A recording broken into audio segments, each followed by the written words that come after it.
Direction Marseille, tout de suite. Yantel Criado, bonjour, merci d'être en direct avec nous. Vous êtes journaliste à Azur TV. On vient d'entendre des jeunes qui ont dit qu'ils allaient faire des grosses fêtes entre eux. Quel est le sentiment à Marseille ce matin?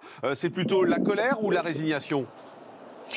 Eh bien, pour une grande majorité des habitants, c'est quand même la responsabilité qui prend le dessus. Beaucoup nous disent ce matin, s'il faut continuer à se priver pour sauver des vies, eh bien, on continuera à le faire.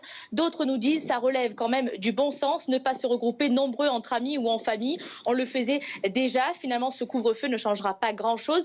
Mais il fallait prendre toutes ces mesures bien plus tôt. Ça, c'est l'avis général. En revanche, pour les jeunes, la pilule est beaucoup plus difficile à avaler. Le président le disait hier soir, c'est dur d'avoir 20 ans en 2020. Ils ont le sentiment qu'on les prive encore et toujours injustement de leur liberté et rien ne les arrête. En tout cas, certains comptent bien effectivement se rendre chez leurs amis avant 21h et jusqu'à la levée du couvre-feu pour faire la fête. Oui, justement, à Marseille, comment réagissent les restaurateurs qui vont devoir fermer à 21h et qui peut-être n'ouvriront même pas d'ailleurs?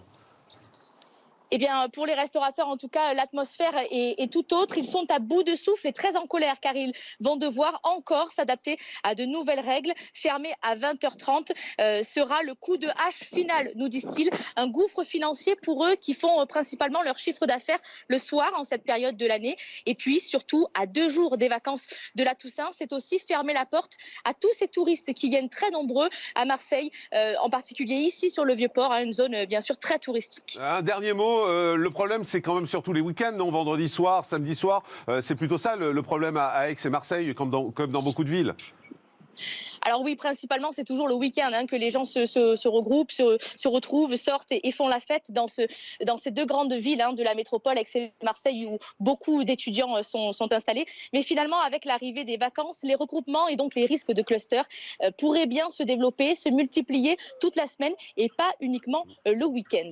Merci beaucoup Yantel Criado d'avoir été en direct avec nous depuis Marseille, journaliste à Azur TV. Claire Petit, je vous vois.